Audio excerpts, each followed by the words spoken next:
दोस्तों जाहिर सी बात है किसी भी शिकारी जानवर को भूख लगेगी तो वो शिकार करेगा और बहुत ही बेरहमी से अपने शिकार को मारेगा। और जब शिकारी जानवर शिकार पर निकलता है तो उसे फिर कोई नहीं रोक सकता। तो भाई अगर आप वीडियो देख रहे हैं तो प्लीज पूरी देखना। दोस्तों सबसे पहले इस जैगुआर को देखो जो चुपके से इस मगरमच्छ के पास आता है और मगरमच्छ का काम लगा देता है और पानी एक जानवर को पानी में ही डुबोकर मार देता है। यहाँ पर भी जैगुआर इस मगरमच्छ को इसी के घर में घुसकर मारता है और ऐसा नहीं है कि मगरमच्छ बचने की कोशिश नहीं करता, लेकिन जैगुआर सीधा मगरमच्छ की गर्दन पर हमला करता है जिस वजह से मगरमच्छ किसी काम का नहीं रह जाता। लेकिन फिर भी जैसे कि आपको पता है मगरमच्छ घंटों अपनी सांस रोकने में माहिर होते हैं, लेकिन इस बात को जैगुआर बहुत अच्छे से जानते हैं। इस वजह से जैगुआर भी गर्दन पर अपनी पकड़ घंटों बनाए रखता है और जब जैगुआर को लगने लगता है कि मगरमच्छ मर गया तब जाकर जैगुआर गर्दन को छोड़ता है। और यहाँ तो जैसे ही इस जैगुआर को अंदाजा होता है कि मगरमच्छ पानी के अंदर है तो ये तो सीधा पानी में डाइव मार देता है और किसी मछली की तरह इतने बड़े मगरमच्छ को पकड़कर बाहर निकल लेता है। मतलब इतनी शालीनता से मगरमच्छ का शिकार करना तो पहले हमने कभी नहीं देखा। अब दोस्तों चलते हैं वीडियो के सबसे जंगली जानवर हायना की तरफ, क्योंकि इनके शिकार करने का लेवल ही अलग है। क्योंकि जिस जानवर को शेर गर्दन मरोड़ के मारते हैं उसी जानवर को ये हायना छलनी करके मारते हैं और ऐसा करते हुए इस हायना को आप देख भी सकते हैं, क्योंकि यहाँ पर तो ये हायना इस बेचारे विल्डर बीस्ट को दौड़ा दौड़ा कर इतना थका दिया कि अब विल्डर बीस्ट के अंदर इतनी भी ताकत नहीं है कि वहां से भाग पाए। और हायना को तो आप अपना काम करते हुए देख ही सकते हैं। और इसके बाद का नजारा तो सच में दिमाग हिला देने वाला है, क्योंकि सच में हमें तो यकीन ही नहीं हो रहा कि विल्डर बीस्ट अभी तक जिंदा कैसे हैं। दोस्तों ऊपर वाले का आभार मानो कि अच्छा हुआ हमें जानवर नहीं बनाया उसने। खैर हम इंसान जानवर से भी ज्यादा दरिंदे हैं, लेकिन फिर भी अच्छा हुआ हम जानवर नहीं हैं। दोस्तों अब इस सियार को देखो जो इस हिरन पर लगातार हमला करता है, लेकिन हिरन कई बार सियार के हमले से अपने आप को बचा लेता है, लेकिन फिर भी सियार इतने ज्यादा हमला कर रहा था कि बेचारा हिरन अपने आप को कब तक बचा था। और हिरन के परिवार वाले दूर खड़े सब देख रहे थे। तभी एक हायना भी वहां आ टपकता है और हिरन की बची कुची जान हायना निकाल लेता है। अब दोस्तों आते हैं जंगल के पापा शेर की तरफ, क्योंकि इस जेब्रा को ये शेर कितनी आसानी से पकड़ लेता है। और ऐसा इसलिए क्योंकि ये बेचारा जेब्रा अंधा था और ऊपर से बहुत ज्यादा बीमार था। अब जंगल में इस बेचारे जेब्रा को डॉक्टर तो मिलता ही नहीं, इसलिए इसका शिकार हो जाना ही ठीक है। बस अच्छा तो ये हुआ कि जेब्रा हायना के हाथ नहीं लगा, क्योंकि शेर तो कम से कम इस बेचारे को खाने से पहले मारेगा फिर खाएगा।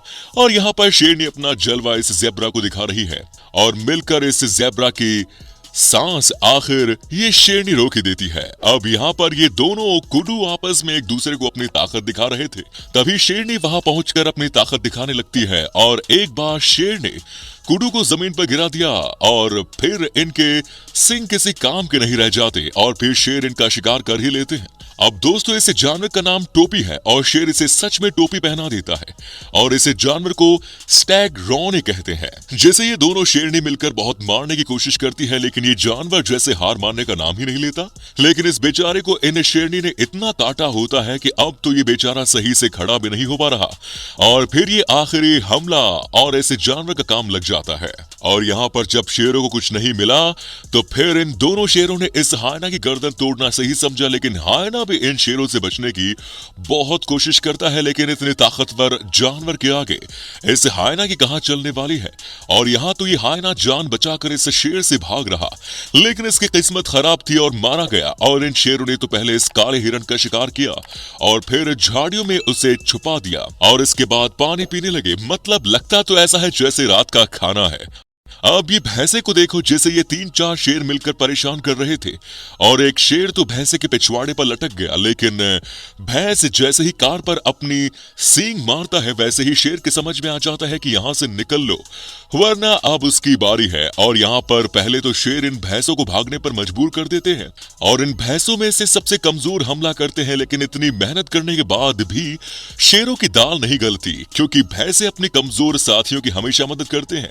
और यहाँ पर पर जब ये शेर इस भैंस के बच्चे को अपना शिकार बनाने के लिए आता है तो भैंस भी इस शेर को मजा चखाने के लिए एकदम तैयार रहती है और शेर को अपनी काले गुस्सेल शक्ल दिखाकर आखिरकार वहां से भागने पर मजबूर ही कर देती है। और मेरे ख्याल से जंगल में सिर्फ भैंस ही इकलौते ऐसे जानवर हैं जो शिकार भी हो जाते हैं और शिकारी की भी जान निकाल देते हैं। अब दोस्तों इस चीते के परिवार को देखो, बच्चे, अम्मा सब मिलकर इस इम्पाला का शिकार करने में लगे हुए हैं और माँ जहां गर्दन पर हमला करके इस इम्पाला को मारने में लगी थी, वहीं चीता के बच्चे पीछे से हमला करके अपनी माँ की मदद करने में लगे हुए थे। और यहाँ पर इस इम्पाला के बच्चे को चीता अपना शिकार बनाती है और फिर बच्चे को उसे खाना देती है। और ये आदमी इन चीता के इतना करीब कैसे है, तो इसे ऐसा करने में और चीता से अच्छी रिलेशन बनाने में कई साल लग गए। दोस्तों बेचारे चीता खुद ही इतने हल्के जानवर होते हैं कि ये शिकार भी हल्का ही करते हैं और कभी बड़े जानवर का शिकार जल्दी नहीं करते, लेकिन इनकी स्पीड इतनी जबरदस्त होती है कि तेज भागने वाले गैजेल जैसे जानवर भी इनसे अपनी जान आसानी से नहीं बचा पाते। दोस्तों वैसे तो टाइगर के लिए भी किसी जानवर का शिकार करना बहुत मुश्किल नहीं है, लेकिन टाइगर की पहली पसंद हमेशा से जंगली सुअर ही होते हैं और यहाँ पर इस शेर को आप इस जंगली सुअर का शिकार करते हुए भी देख सकते हैं। और शिकार किया नहीं शेर ने, तभी दूसरा सुअर भी वहां आ जाता है और यहाँ पर भी काफी लंबे समय के बाद जब इस टाइगर को जंगल में छोड़ा गया तो इसने सबसे पहले इस जंगली सुअर का शिकार किया और अब इसे अपनी जगह घसीट कर ले जा रहा इसे खाने के लिए ये। और यहाँ तो टाइगर इस जंगली सुअर के ऊपर ही चढ़ गया और अब इसका काम तमाम करने में लगा हुआ है। और इस सुअर की आवाज सुनकर आपको थोड़ा खराब लग सकता है,